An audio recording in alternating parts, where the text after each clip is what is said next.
तो कैलोरीमेट्री के क्वेश्चंस भी हम लोगों ने लगा लिए। आज थोड़ा सा मूवमेंट यानी कि इसी यूनिट में और आगे कर लिया जाए।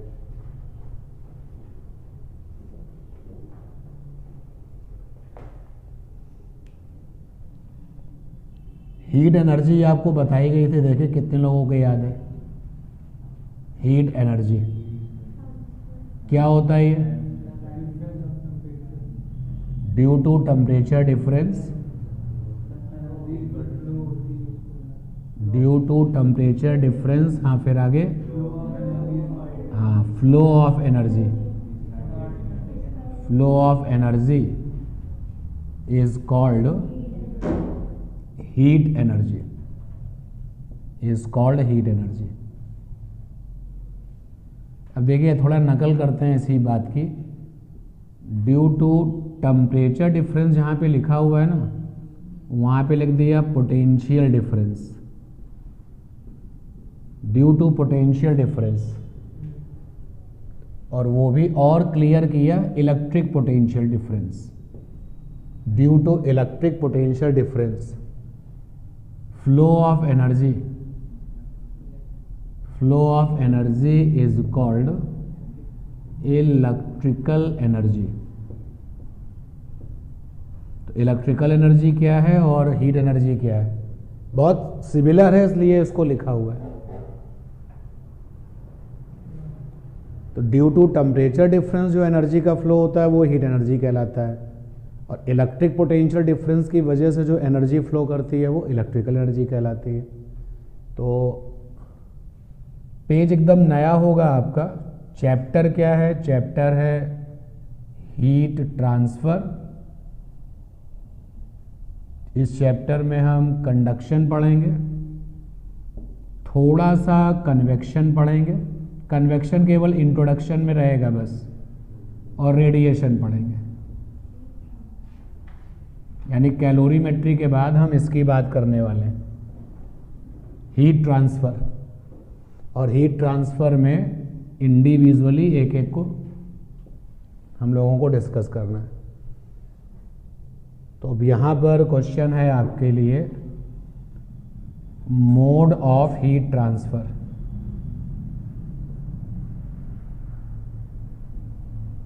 Is equal to question mark. Mode, mode of heat transfer क्या क्या है? या फिर आप इसको ऐसे भी लिख सकते हो,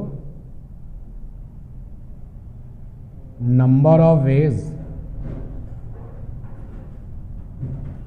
number of ways for heat transfer. Heat transfer के कुल कितने तरीके हैं, कितने रास्ते हैं? हीट ट्रांसफर के वेज बताइए। मोड ऑफ हीट ट्रांसफर या number of ways for heat transfer एक ही बात है। इस क्वेश्चन का आंसर क्या है? ब्रैकेट में लिखा हुआ है। 3 रास्ते होते हैं जिसमें कि आप हीट को ट्रांसफर करा सकते हैं। तो आंसर हो गया 3 ways, 3 ways for heat transfer. Heat transfer are such as, 3 तरीके हैं जिससे आप हीट को ट्रांसफर कर सकते हैं, करा सकते हैं। पहला तरीका है कंडक्शन, कंडक्शन। दूसरा तरीका है कन्वेक्शन, और तीसरा तरीका है रेडिएशन। चौथा है ही नहीं तो बात ही नहीं करनी। अब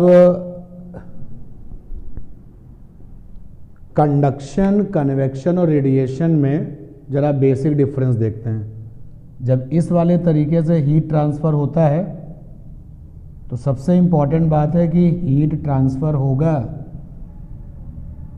heat transfer take place without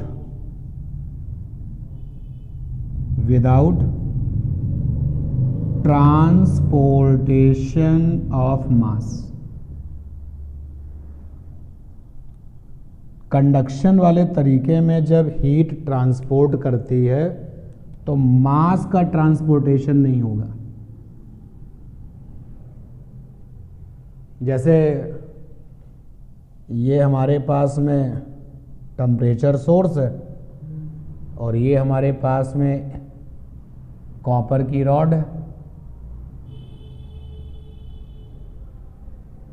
धीरे धीरे यहाँ थर्मामीटर लगा लीजिए तो यहाँ पे टेम्परेचर जो है बढ़ रहा है, तो पता चल रहा है कि हीट का क्या हो रहा है, ट्रांसफ़र हो रहा है। और ये सारा प्रोसेस जब हो जाए तो आप ज़रा सा मास कैलकुलेट करिए, तो कॉपर की जो रॉड का मास है वो वैसा ही है।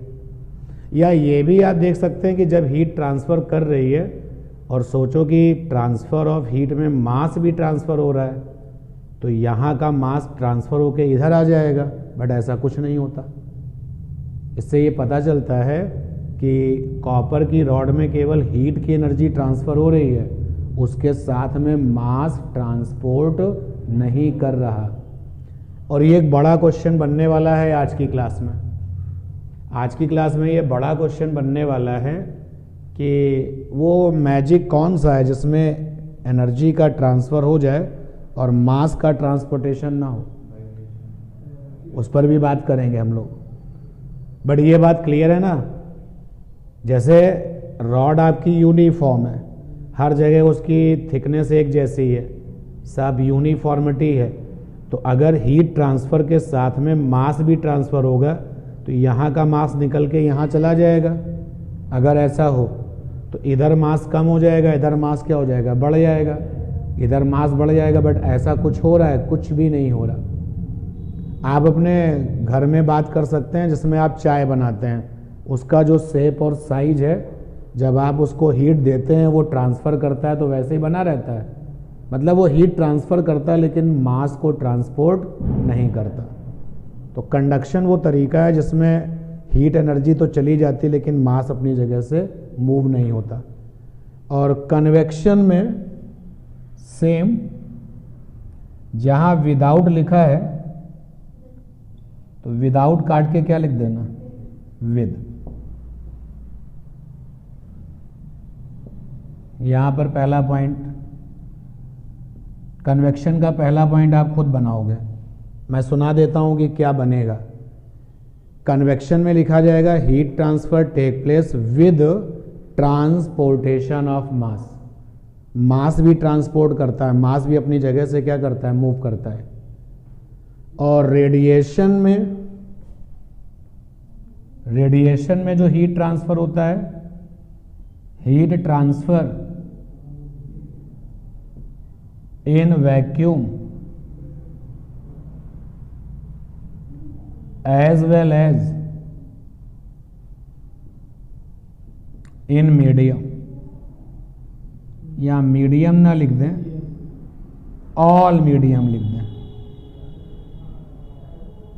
जैसे कंडक्शन जो है ना वो ये कहता है कि अगर हमारे वाले तरीके से हीट को ट्रांसपोर्ट कराना है तो मुझे मीडियम मेटल चाहिए।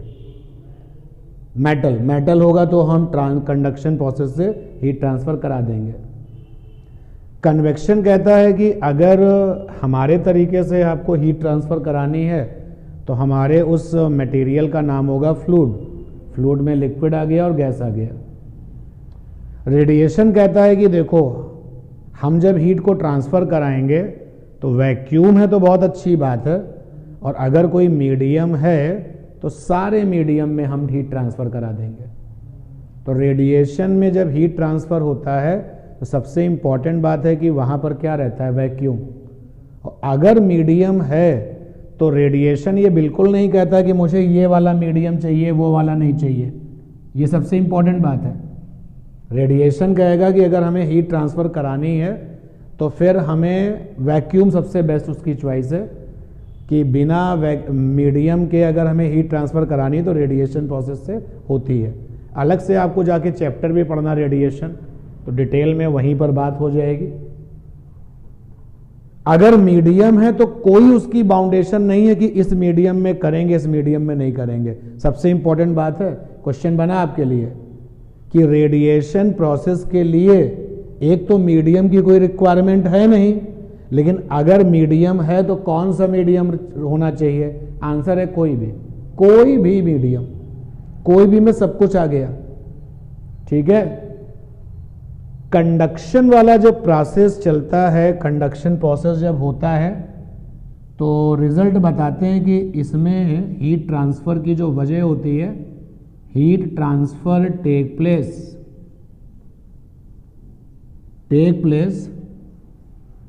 Due to temperature difference. जब टेम्परेचर में डिफरेंस होता है तो कंडक्शन वाला प्रोसेस जो है हीट ट्रांसफर करता है, और हुआ भी यही कि तुमने इसको जो है इसके साथ अटैच कर दिया तो यहाँ पर टेम्परेचर कैसा हो गया? हाई, और यहाँ टेम्परेचर कैसा हो गया? लो। तो टेम्परेचर डिफरेंस की वजह से कंडक्शन प्रोसेस में हीट का ट्रांसपोर्टेशन होता है। और कन्वेक्शन में जो हीट ट्रांसफर होती है, heat transfer take place due to material density difference. जैसे हमने यहां पर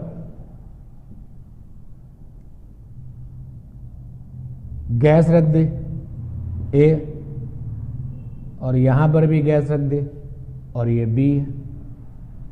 इसकी डेंसिटी dA है, इसकी डेंसिटी क्या है? dB है, और dA not is equal to dB। जैसे ये विंडो ओपन की जाएगी तो डेंसिटी डिफरेंस की वजह से मटेरियल एक तरफ से दूसरी तरफ क्या करेगा? भागेगा। अब वो हाई डेंसिटी से लो डेंसिटी जाएगा या लो डेंसिटी से हाई डेंसिटी जाएगा, ये आप जानते हो। नहीं जानते हो तो अभी इसकी कोई रिक्वायरमेंट नहीं है, फिलहाल सुना दो कहाँ से कहाँ जाएगा? High density to low density. अच्छी बात है, आप जानते हो। पूरा मटेरियल ही भागेगा। तो जब मटेरियल ही भागेगा तो वो अपने साथ में किसको ट्रांसफर करेगा?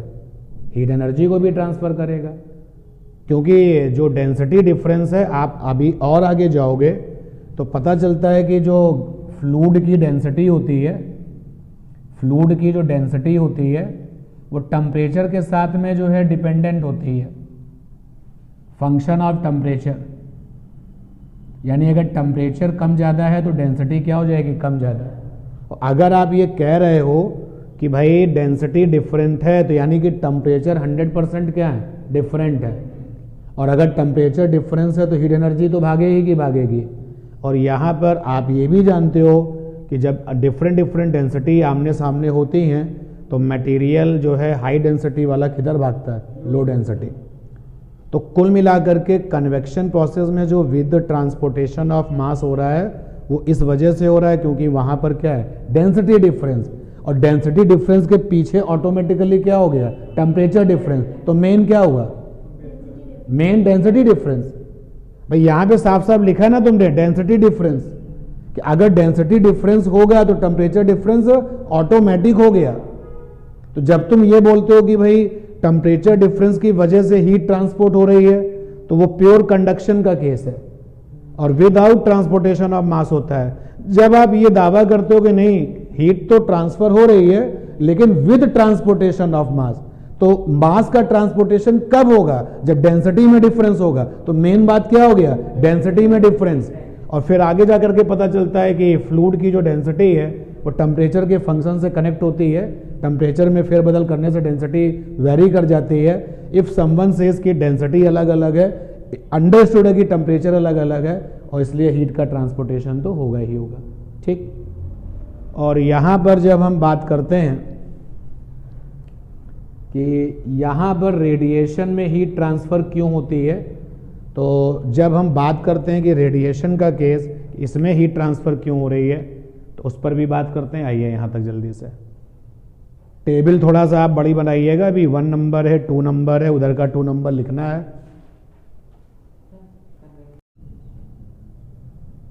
कंडक्शन में heat transfer take place without transportation of mass. Convection में heat transfer take place with transportation of mass. Radiation में heat transfer in vacuum medium and as well as in all medium।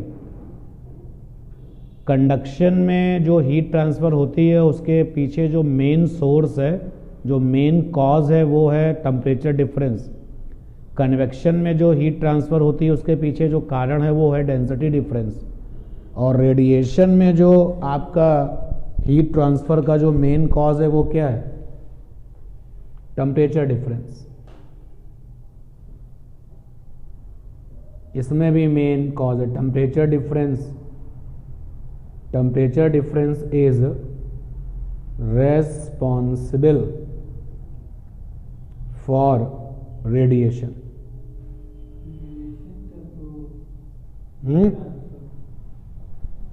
अरे वही लिख दिया, क्या दिक्कत है? मैं लिख चुका था इसलिए मैंने उसी में उसको बना दिया। नंबर 1 सभी ने कर लिया है ना? अब हम नंबर 3 पर आ गए। कन्वेक्शन में भी नंबर 3 और रेडिएशन में भी नंबर 3।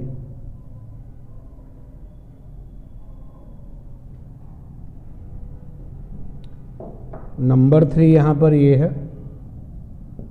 कि कंडक्शन में जो हीट ट्रांसफर होता है, हीट ट्रांसफर प्रोसेस जो होता है हीट ट्रांसफर का, heat transfer process is slow. अब आप देखिएगा कि इस रॉड को अगर आप ए से बी में अगर हीट को ट्रांसफर कराना है तो इंतजार करना पड़ता है ना। तो कंडक्शन में जो हीट ट्रांसफर वाला प्रोसेस है वो स्लो होता है, यहां पर भी स्लो होता है और यहां पर भी, यहां पर फास्ट होता है। और फास्ट नहीं, very fast. 8 minute 20 second. Can you imagine? इतनी दूर सन है हमारी अर्थ से और इतनी दूर, इतनी लाइट ईयर डिस्टेंस जब रेडिएशन से हीट चलती है तो हमारी अर्थ में कितनी देर में आ जाती है? Only 8 minute 20 second. इससे पता चलता है कि रेडिएशन प्रोसेस में जो हीट का ट्रांसफ़र है वो बहुत तेज़ी से होता है। कंडक्शन में जो हीट ट्रांसफर जो पाथ है वो इर्रेगुलर होता है। मतलब किन रास्तों से heat transfer path become irregular. किस रास्ते से हीट ट्रांसफर हो रही है कोई नहीं जानता। जैसे अगर मैंने ये रॉड बनाई है और इसमें ए से बी में हीट जा रही है तो ऐसे हो सकता जा रही हो, टेढ़ा मेढ़ा पाथ, कोई रास्ता निश्चित ही नहीं है। ठीक है, हो सकता है कि हीट ऐसे जा रही हो, ऐसे।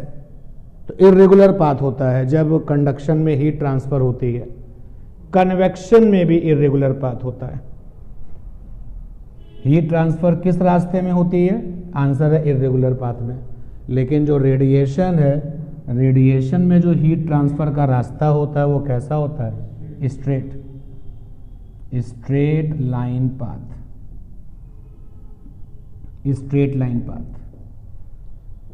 ठीक। और 5th नंबर पॉइंट, कंडक्शन जो है वो टेक प्लेस इन मेटल। एक एक्सेप्शन भी है और वो क्या है? Mercury, Hg।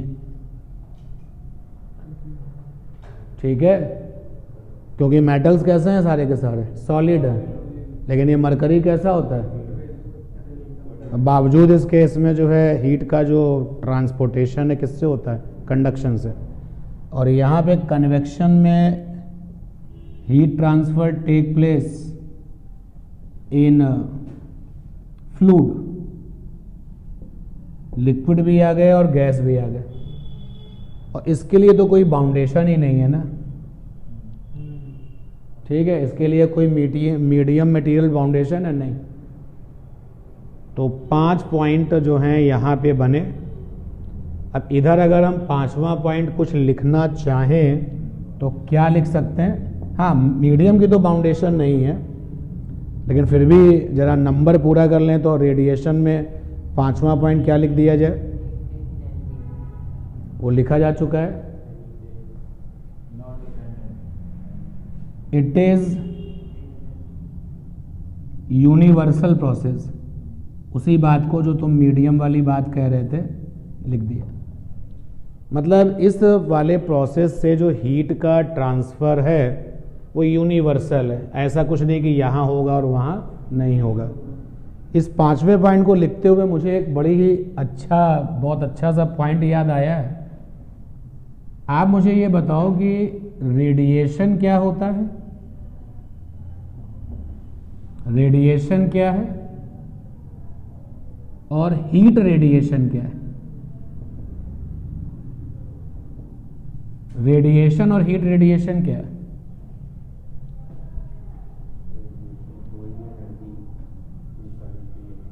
और लाइट रेडिएशन क्या है? ये लीजिए, लाइट रेडिएशन। रेडिएशन में मतलब एटम के थ्रू कोई भी एनर्जी निकलती है। रेडिएशन जो है ना, it is process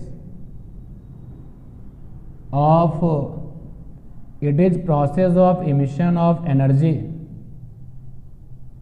energy from body at all possible temperature.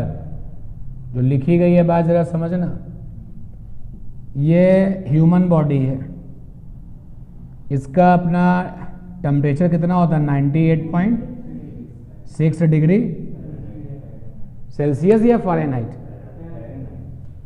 पक्का ना? ठीक। तो इसकी बॉडी से भी एनर्जी निकल रही है। इस यूनिवर्स में हर चीज रेडिएशन दे रही है।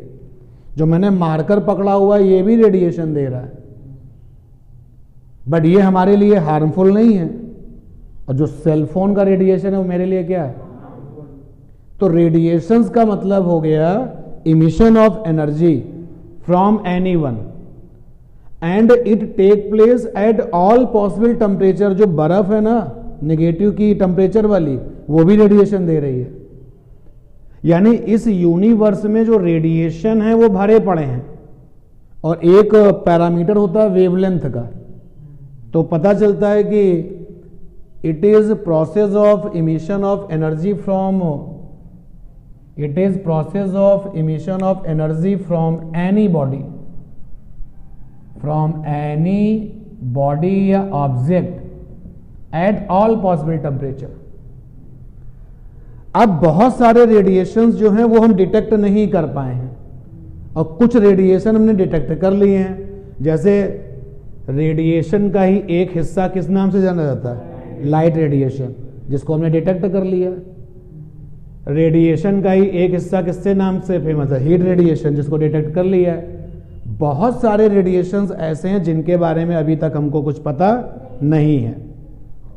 तो यहां पर it is process of emission of energy from any object at all possible temperature and wavelength of radiation. Wavelength एक पैरामीटर है जो कि आप जानते हैं, नहीं जानते तो नाम तो सुना ही है, सही समय पर आप इसके बारे में भी जानोगे। Wavelength of radiation is 0 to infinite. लो, कुछ बचा ही नहीं। हो सकता है कि इस मार्कर से आने वाले रेडिएशंस का वेवलेंथ हमने अभी तक डिटेक्ट ही ना किया हो, क्योंकि जिन रेडिएशंस को पकड़ा जा चुका है उनके बारे में थोड़ा बहुत जाना भी जा चुका है। ये देखिएगा भाई, R फॉर रेडियो, इसके बारे में हम जानते हैं, ये रेडिएशन है। M फॉर माइक्रो, ये रेडिएशन है। I फॉर इंफ्रारेड, ये रेडिएशन है। L फॉर लाइट, ये रेडिएशन है। U फॉर अल्ट्रावायलेट, ये रेडिएशन है।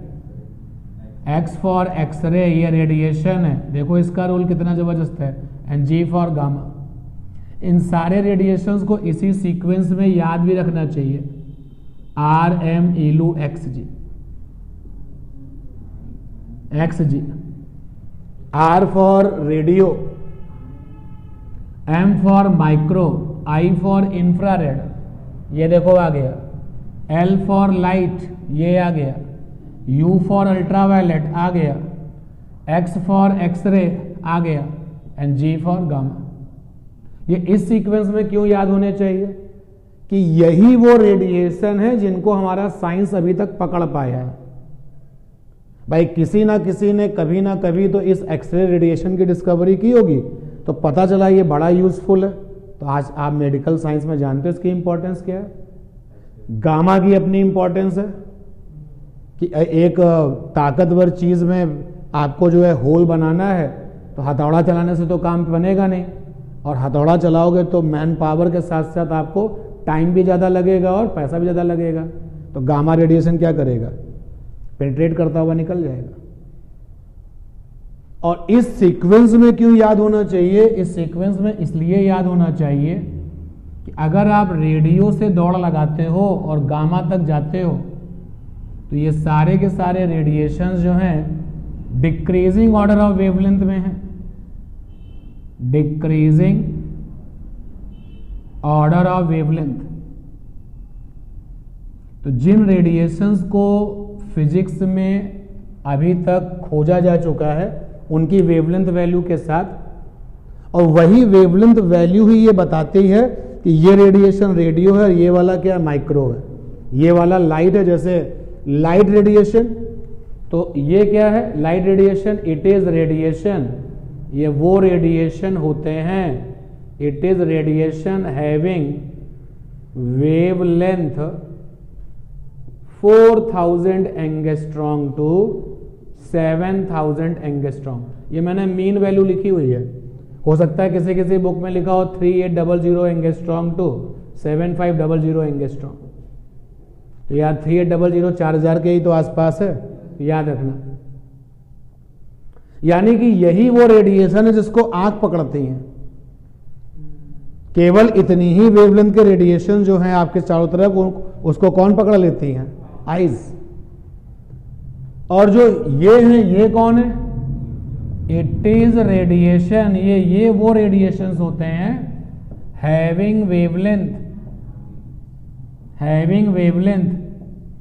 7800 एंगस्ट्रॉन्ग टू 4 के बाद 60 1 2 3 4 5 6 एंगस्ट्रॉन्ग।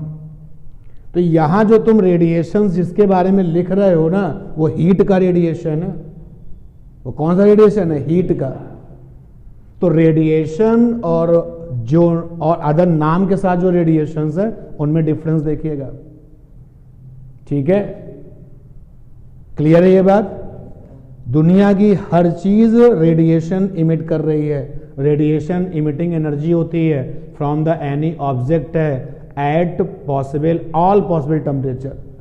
मेरी बॉडी के, मैंने तो अभी जब डिस्कशन चल रहा था इसका, ये 3 4 5 पॉइंट हो गए। तो जब डिस्कशन चल रहा था इसका, तो हमने कहा था यूनिवर्स में कोई भी चीज ऐसी नहीं है जहां टेम्परेचर ना हो, सबके पास है। तो आज ये भी पता चल गया कि हर कोई क्या दे रहा है, रेडिएशन दे रहा है, ठीक है। नोट करिए। इसी सीक्वेंस पे ये जो क्वेश्चन आता है, तो देखो आंसर क्या आता है, which of following having lowest wavelength. ये रहा क्वेश्चन। पहला ऑप्शन है माइक्रो, दूसरा ऑप्शन है एक्सरे, तीसरा ऑप्शन है लाइट, और फोर्थ ऑप्शन है नन। तो कौन सा ऑप्शन होगा, बी होगा। कई सारे लोग नन पे टिक लगाते हैं, क्यों, क्योंकि क्वेश्चन नहीं समझते। नन पे टिक लगाते हैं और कहते हैं कि सर आपने तो गामा बताया था। अरे gamma among all the radiations है। जब सारे रेडिएशंस की बात हो रही हो तो सबसे छोटे वेवलेंथ का कौन है? गामा। इस क्वेश्चन में तो उसने केवल पूछा है कि जिनको हम दे रहे हैं बस उसमें बताओ, तो जो हमारे सामने अवेलेबल हैं उनके अकॉर्डिंग सबसे छोटी वेवलेंथ का कौन है? एक्सरे। तो क्वेश्चन का अब जैसे इसी क्वेश्चन में ध्यान देना, ये रहा एग्जाम्पल 1, ये एग्जाम्पल 2 कि among all radiation all non radiation, क्योंकि रेडिएशन लिख देंगे तो फिर वो तो अनंत तक है। एमंग ऑल नॉन रेडिएशन, जिन रेडिएशन की हमको जानकारी उनके बीच में बात करते हैं, तो among all non radiation which having lowest wavelength. अब ये क्वेश्चन बना, ऑप्शन वही है, पहला वाला माइक्रो है, दूसरा वाला एक्सरे है, तीसरा वाला लाइट है और फोर्थ वाला नन है। अब कौन सा ऑप्शन होगा? नन हो जाएगा। तो क्वेश्चन को नहीं समझेंगे और आप टिक लगा के आएंगे तो भी गड़बड़ हो जाएगा। क्वेश्चन पहले समझना बहुत जरूरी होता है। हटाएं इधर के ऊपर के स्टार पॉइंट। हाँ, तो अब वो उस कंडक्शन में फोकस करते हैं, क्योंकि कन्वेक्शन हमें जितना पढ़ना था उतना पढ़ लिया। रेडिएशंस के लिए अलग चैप्टर है पूरा। तो अभी मेन फोकस होगा कंडक्शन पर, कंप्लीट होगा, उसके बाद में फोकस होगा आपका रेडिएशंस पर। तो कंडक्शन में आपने ये कहा, कंडक्शन, तो आपने ये कहा कि इन कंडक्शन प्रोसेस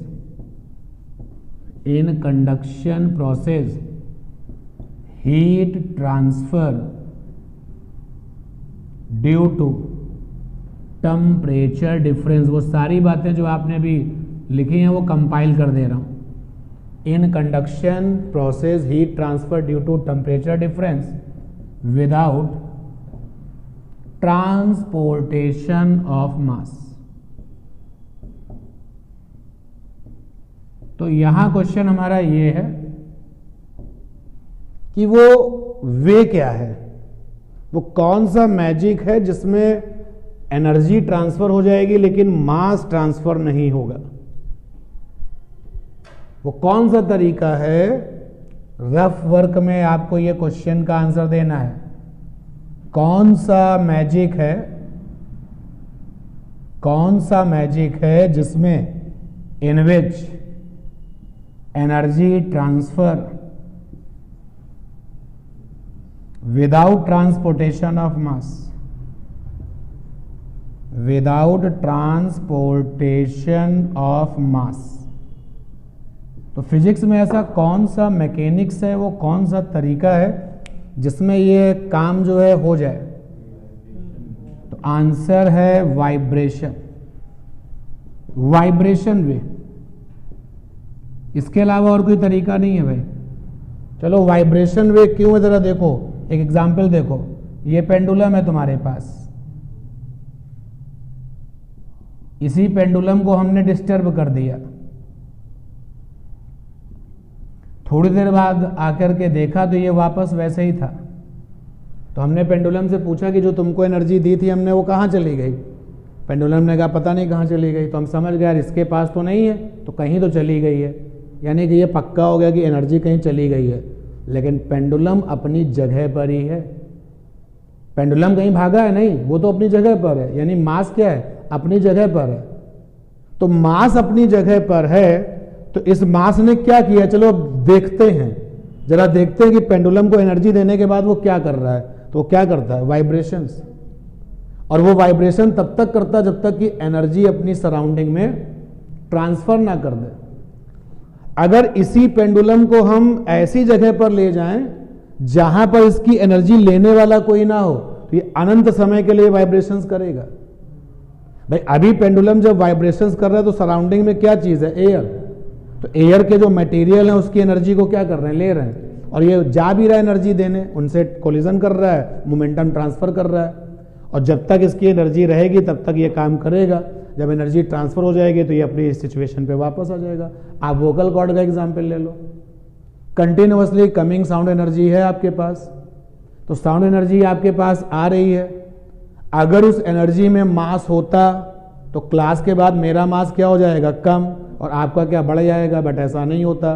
तो पक्का पता चल गया कि साउंड एनर्जी जो आपके पास तक पहुंच रही है उसमें मास तो नहीं है। तो ये कैसे हो रहा है, मेरा वोकल कॉर्ड क्या कर रहा है, वाइब्रेट, और फिर जैसे ही वोकल कॉर्ड यानी लिप्स से जैसे ही साउंड निकला तो ये एयर क्या कर रहा है, वाइब्रेट, और वाइब्रेट करके एनर्जी क्या कर रहा है, आगे बढ़ा रहा है। तो यहां एयर भी प्रेजेंट रहेगी और एनर्जी आपके पास तक पहुंचेगी। वाइब्रेशन ही वो तरीका है जिसमें एनर्जी ट्रांसपोर्ट हो जाती है लेकिन मास ट्रांसपोर्ट नहीं होता। तो यहां पर सीखने को मिल गया कि in conduction process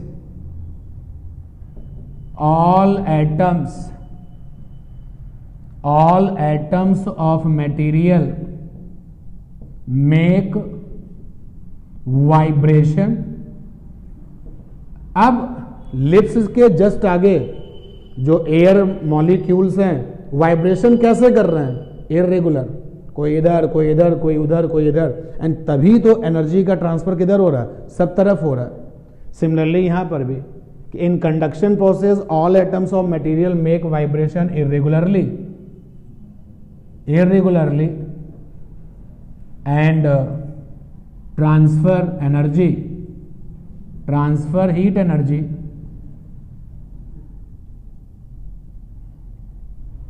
without transportation of mass। तो irregular वाली बात भी आप समझ लो, without transportation of mass, transportation of mass. Suppose कर लो एक एटम ये है, एक एटम ये है, एक एटम ये, सब सॉलिड के हैं क्योंकि ये तो लिखा ही जा चुका है कि सॉलिड में ये मेटल जो होते हैं उनमें ये प्रोसेस चलता है। तो ये वाइब्रेशंस कर रहा है इर्रेगुलर वे में। तो अब इधर जो मोमेंटम ट्रांसफर किया है वो इधर, तो रास्ते में जो लोग आएंगे वो क्या करेंगे, irregular vibration. And that is why you right की जो इसका हीट चलाने का जो चलने का रास्ता वो कैसा है, इर्रेगुलर। ठीक है ना, ये नोट करिए। तो आपको इस क्वेश्चन का आंसर दे दिया गया कि during the process of conduction जो मटेरियल के एटम्स हैं उनका क्या रोल है। मटेरियल के जो एटम्स हैं वो क्या करते हैं, वाइब्रेशंस करते हैं। मटेरियल के एटम जो हैं आपस में बंधे हुए हैं, बॉन्ड है उनके बीच में, यानी अगर उनके बीच की बॉन्ड लेंथ समथिंग एंगस्ट्रॉन्ग है तो वाइब्रेशन करेंगे, एनर्जी ट्रांसफर करेंगे और फिर शांत हो जाएंगे उसी बॉन्ड लेंथ पर। उसी बॉन्ड लेंथ पे क्या हो जाएंगे, शांत हो जाएंगे। इनकी जो नॉकिंग है, इनके जो वाइब्रेशन का शोर है तुम सुन भी सकते हो। कभी किसी सॉलिड मटेरियल को, मेटल को जरा गर्म करना, you can receive the noise. इनकी जो है, इनके वाइब्रेशन से जो साउंड बनती है ना, टकराएंगे ना आपस में, जब आपस में टकराएंगे तो क्या आती है, नॉइज। तो कभी भी आप सुन सकते हो।